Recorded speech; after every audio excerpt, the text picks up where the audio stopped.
I'm making coffee, and well, I realized I picked out 7 cards for this. The cross does need 10, so I'm gonna pick out another 3 while I'm making coffee. I needed a quick break. I'm back again with the you guys wouldn't have noticed I was gone, but obviously I'm gonna stand for this part just to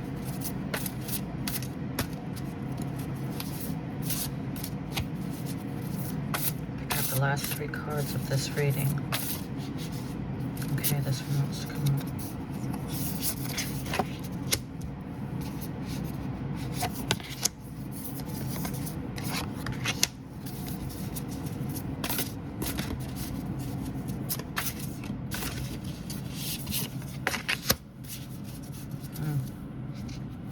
And at the bottom of the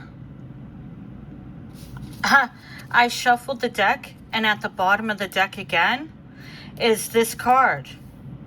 I shuffled the deck, and at the bottom of the deck again is how poor they are that have not patience. Othello. We'll have to do the meaning of that card after, because that's interesting to me yet again. By the way, what a beautiful freaking deck, eh? I got that at Stratford Festival in Stratford, Ontario, at the Shakespeare Theatre. So, yeah, this is interesting. We'll be going with this forward with the world in one moment. One moment, please. Again. So the world was the 1, 2, 3,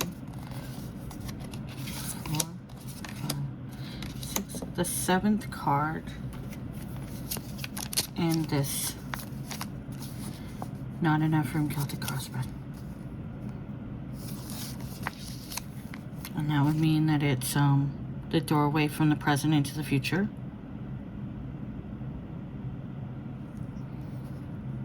Okay. The doorway from the present into the future. The world. What? That's quite a major arcana to have as the doorway from the present into the future.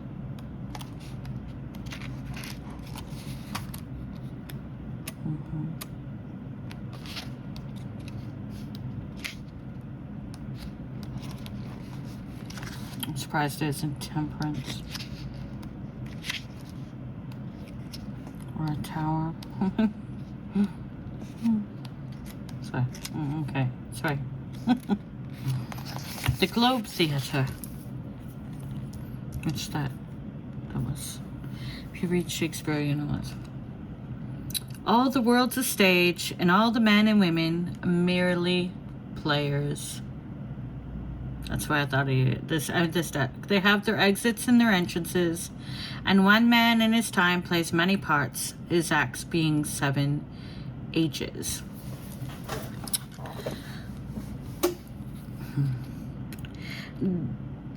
The aptly named Globe Theatre encompassed the world with its polygonal timber and plaster walls, and its romantic story befits its fame.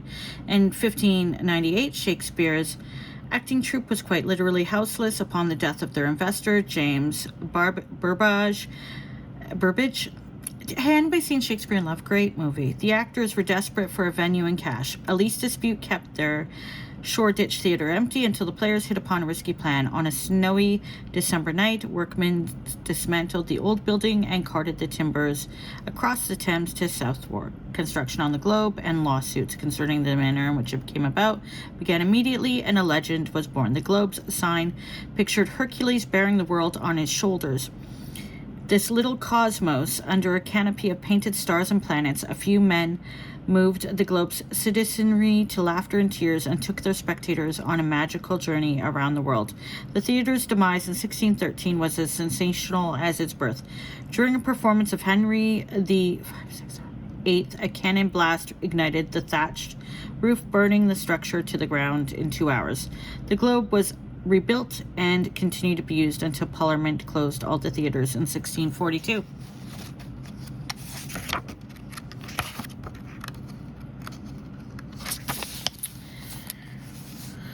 To Shakespeare, ordinary people are like actors on a stage in performances that are good, bad, or indifferent depending on life circumstances. He mentions his art most famously in As You Like It, but every play refers to it. In the depths of his guilt, Macbeth laments, "Life's but a walking shadow, a poor player that struts and frets his hour upon the stage and then is heard no more. It is a tale told by an idiot, full of sound and fury, signifying nothing." Oh, I liked that line in Macbeth. I preferred Hamlet, but that was a good line. Richard II is always acting even when he's alone, and he is his own best audience. Thus I play, in one person, many people, and none contented. Who can't sympathize with stage fright, as described in Sonnet 23, as an imperfect actor on the stage, who with his fear is put beside his part, or share the dejection of Coriolanus? Like a dull actor now, I have forgot my part. Hamlet gives the traveling players the most famous stage direction in theater history. Speak the speech, I pray you, as I pronounced it to you, trippingly on the tongue. And some say it's the closest we'll ever come to Shakespeare's idea of acting. In A Midsummer Night's Dream, Theseus voices the playwright's own opinion of actors and of humanity, saying, "The best of this kind are but shadows, and the worst are no worse, if imagination amend them." And thus a little compassion, charity, and insight make the world go round. Roll. This positive card epitomizes the emotion Richard Burbage must have felt. Premiering the delicious role of Richard III to thunderous applause. It's a simple feeling, but there's nothing else like its glorious satisfaction and pure joy. In the midst of the performance of your life, the applause, bouquets, and rave reviews can be yours. Just as an actor exists in the here and now of a role, take pleasure in the moment, bask in the spotlight, but don't forget to thank your supporting cast. Shakespeare integrated bits of his own life into each play. You can combine all your worldly experiences together into a meaningful, synthesized whole. The globe connotes growing, learning, and striving. Shakespeare didn't go to university, but he was a keen observer. Writing was his rich and lifelong education. Even if you don't take a literal journey around the world, you'll travel far and see much in the course of your study. You may end up back where you started, but you'll be better rehearsed and wiser. Don't hide in the wings. You are your own author, director, cast, and producer. Put your good works out there for the world to see. Write a good script, design great sets and costumes, remember your lines, improvise around snags, and you'll be a hit. Reach for that star-painted canopy with your feet firmly planted on the stage. This card suggests that you can see your hopes realized. Take a curtain call or two. Prosperity can be yours. When he retired, Shakespeare was respected and rich. But remember, your work has only begun. Revel in your achievements, but tomorrow you have to repeat the performance and be just as good, if not better. Strive mightily, understand deeply, and transcend the commonplace. When you give your utmost, you hold the world in your hands. Reversed, this card suggests a world out of balance or suspended. Elizabethan players were out of work when play closed the theaters. You could feel reclusive. Sometimes it's easier to work behind the scenes. Writers are constantly rewriting.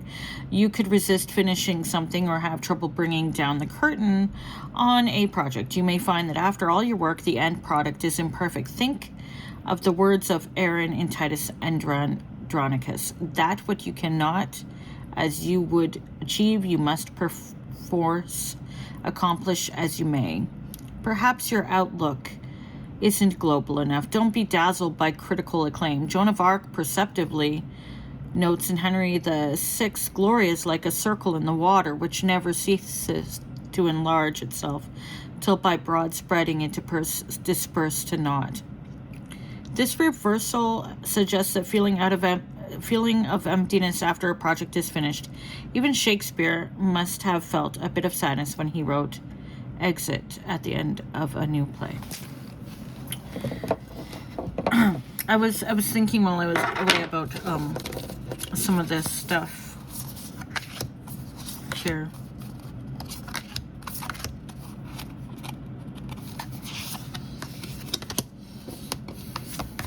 I'm letting some of it sit with me.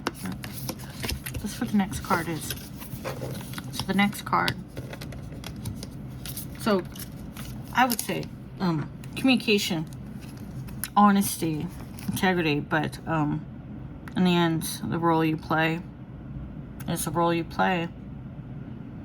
I would say it's interesting about remembering your lines. Maybe forget them sometimes and improvise, huh? See what that heart has to say. But we'll go with that. So that is doorway from the present into the future. I really hope it isn't empty, but embracing the world is a good idea. Expanding. So domestic life. Let's go. Domestic life. And here you've got a beautiful card. Look at that, a lot of blues and golds. And this. The blues and golds were paired with Beatrice and Antony. The King of Chalices and the Queen of Quills were very much blue and gold. Anyway, I like this deck. Come, let's have one other gaudy night. Antony and Cleopatra.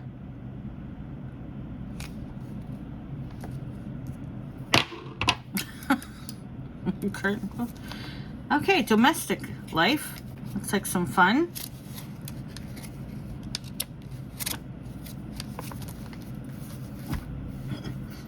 Having a good old time there.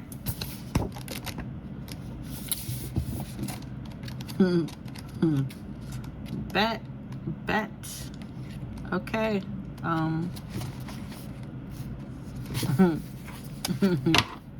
Okay. Come, let's have one other gaudy night. The lust. Okay, Antony inhabits a chasm between imagination and reality. So entranced is he by love's illusion that he can barely attend to business. His energy for anything real dissipates. Yeah, the fantasy. My sword made weak by my affection, and he can't make a clear decisions. So befuddled is he by love or lust. Cleopatra seems like temptation incarnate, leading Antony astray, but he's not exactly struggling against it.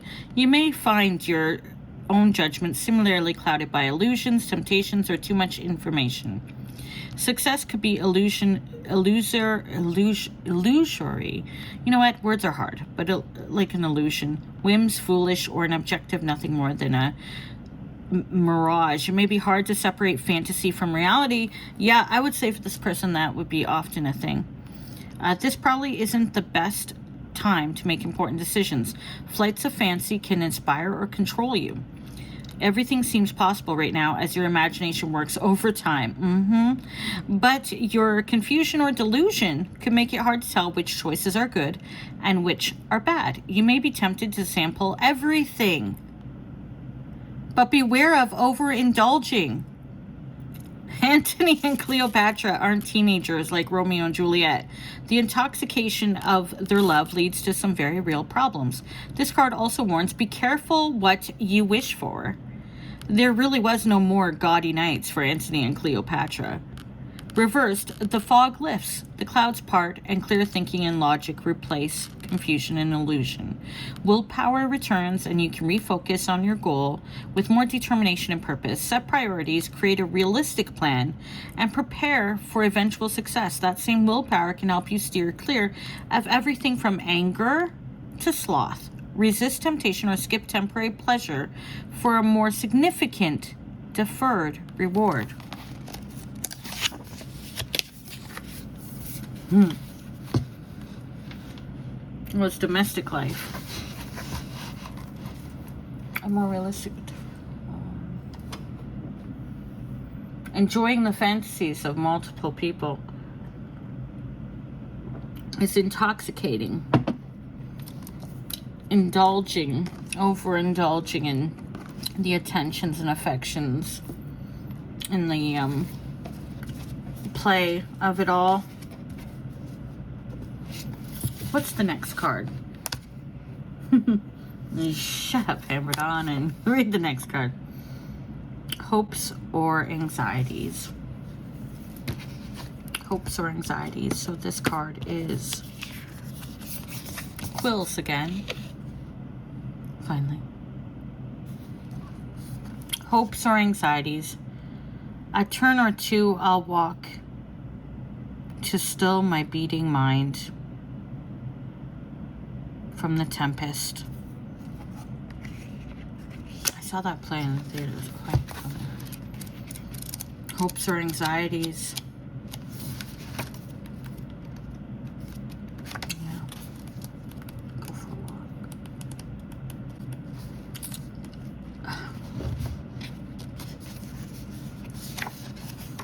Yeah. All that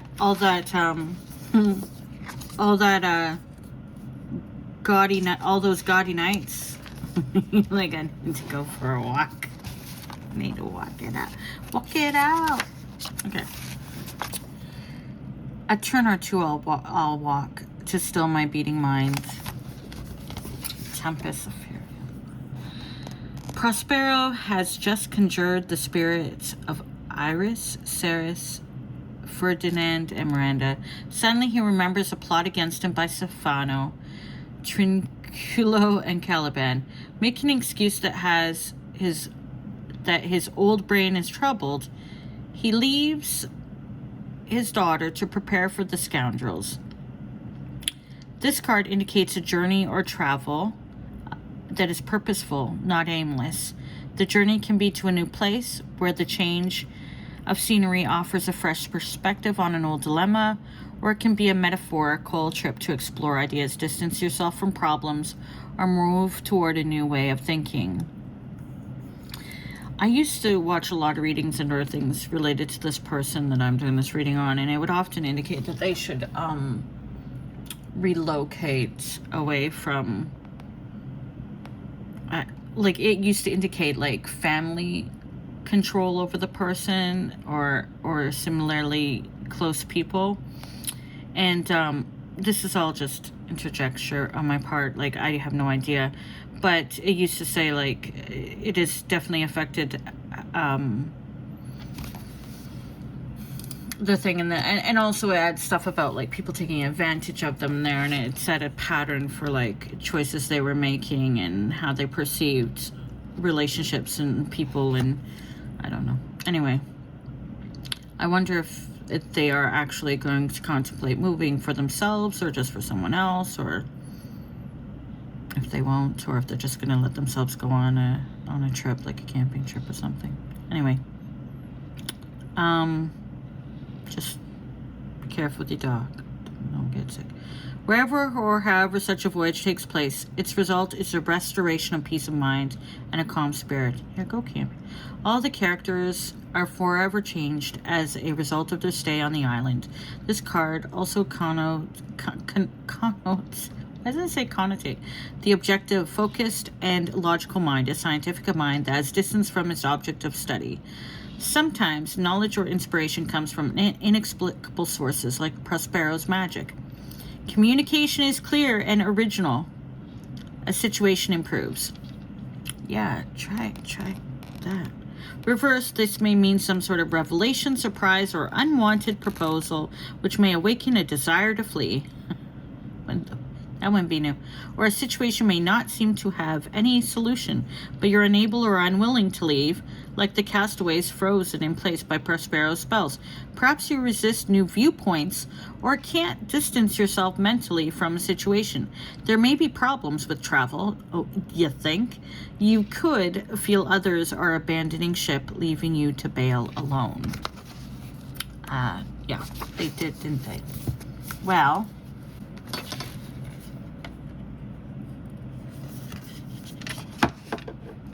okay, and I saw this card when I was doing the shuffle. This card would be the, but anyway, that was hopes or anxieties. So you could be hoping to trip, you could be thinking about moving away, you could be hoping to move towards something. But at the same time, yeah, the other thing, abandoning ship. That's the last thing someone like that wants, is to be abandoned. Let's move on to this card, the Lord of Scepters.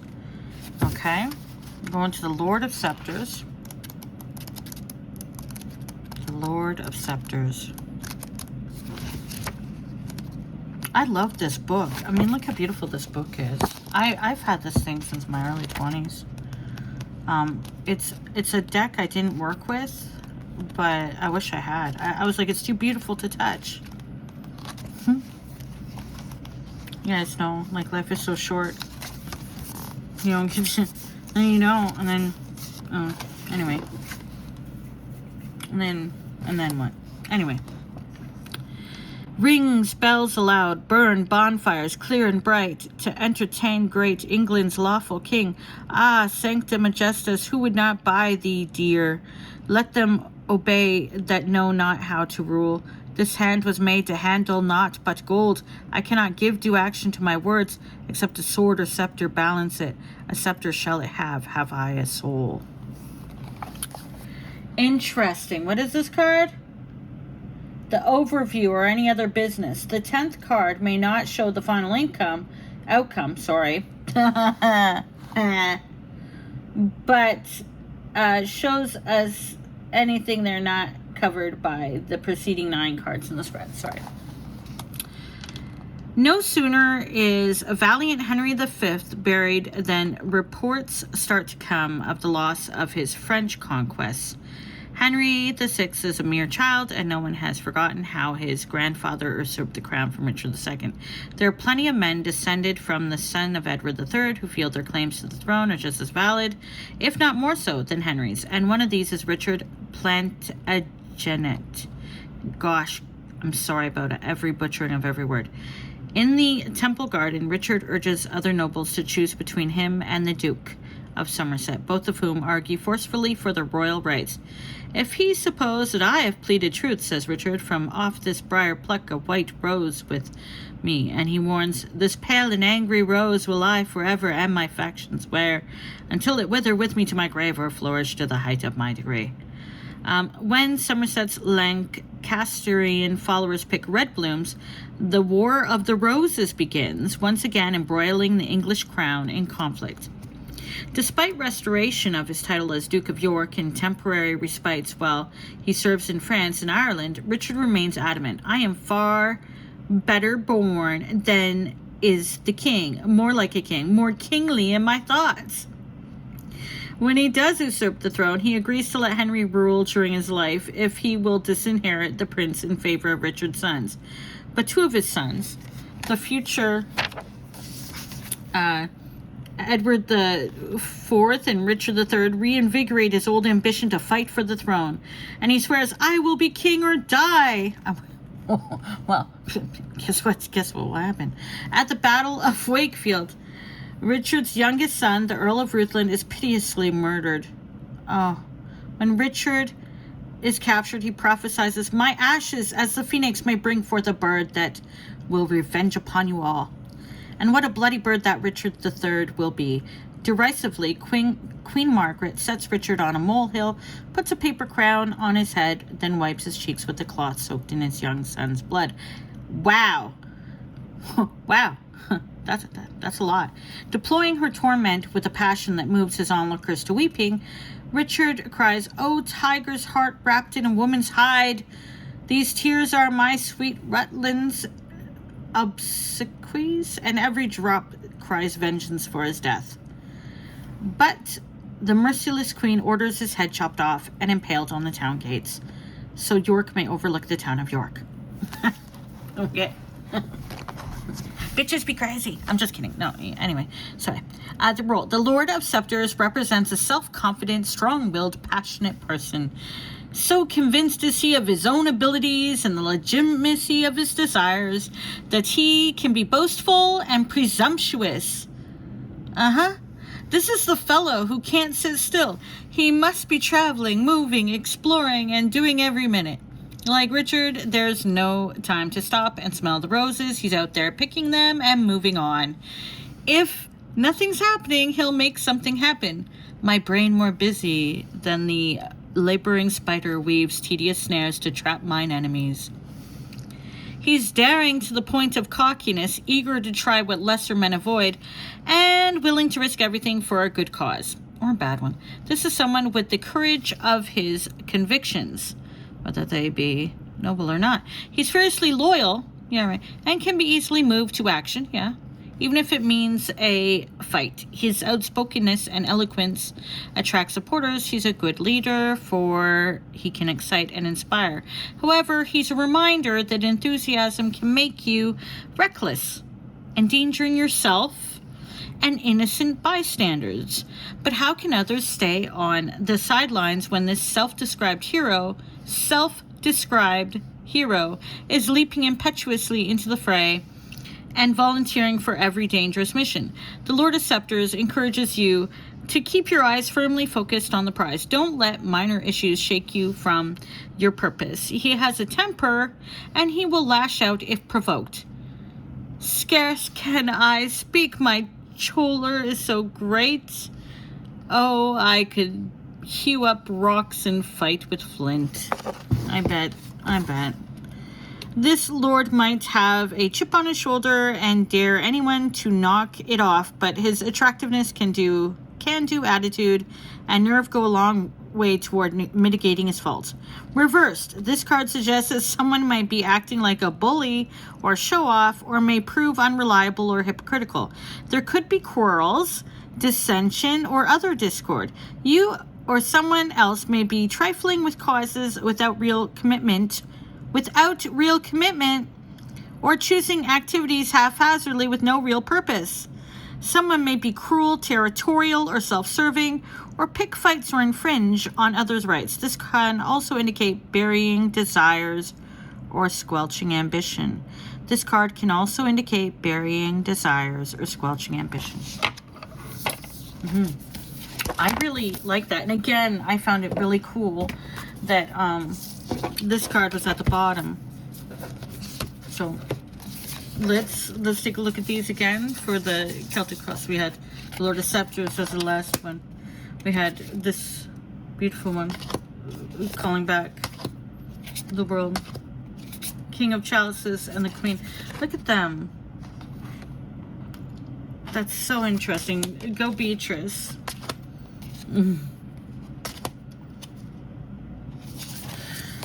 Very interesting, very interesting. But let's see what this card had to say that was on the bottom of the deck twice when I did a reshuffle. So I'm interested to see what this card has to say. It's the coins.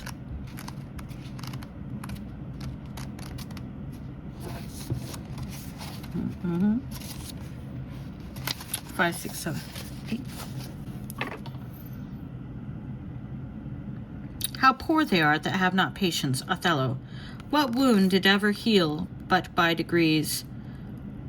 Iago chides Roderigo, who is beginning to suspect chicanery. Roderigo is indeed growing poorer by the minute, and his patience is wearing thin. For Iago has duped him out of nearly all his worth in fruitless pursuit of Desdemona. Iago could be saying this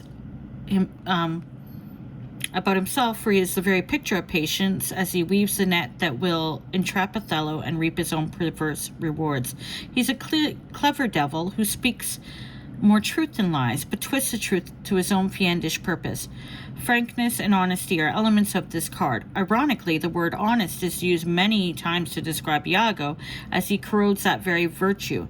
This card indicates putting education and abilities to good use and getting satisfaction and money for doing work you love. Perhaps you discover some innate potential, develop new talents before changing professions or perfect skills you have. One can imagine Shakespeare at the peak of his art, reveling in the creation of his archetypal villain. Archetype. No wonder this card came up a few times. Yes, this is your reading.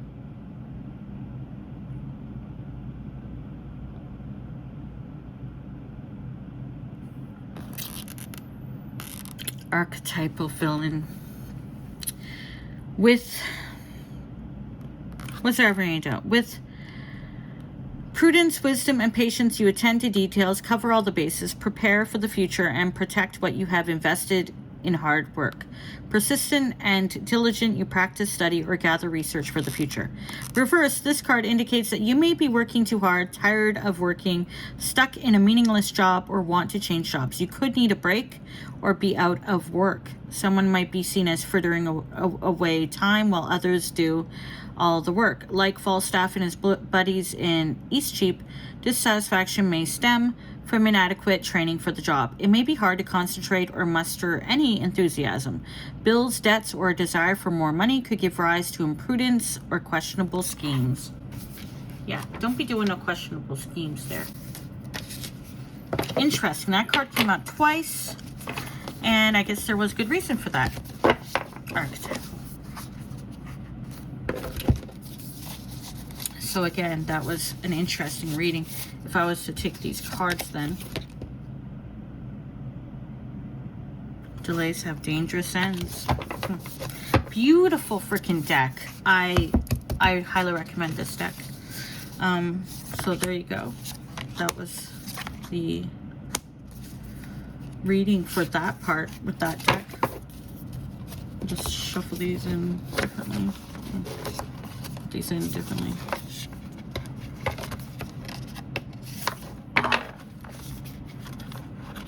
I am a fan of the Beatrice card now. Beatrice the badass.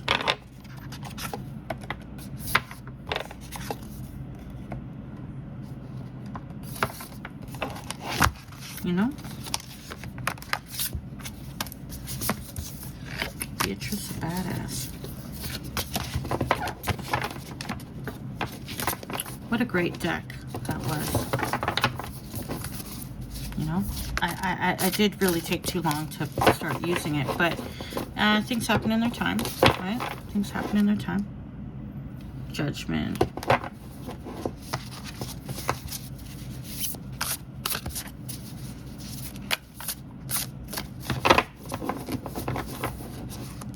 The Sun.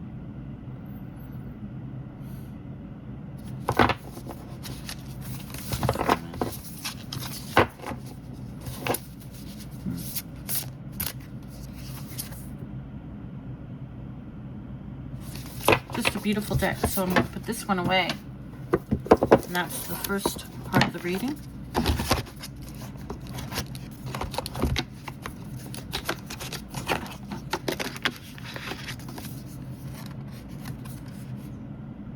If music be the fool of love, play on.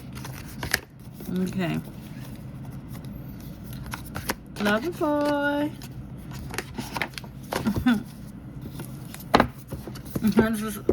That's a beautiful deck if you haven't seen that one before. It says it's an oracle, but it's tarot, so it's very lovely. One of my favorite decks I've ever had. I just didn't use it. Okay, moving to the next part.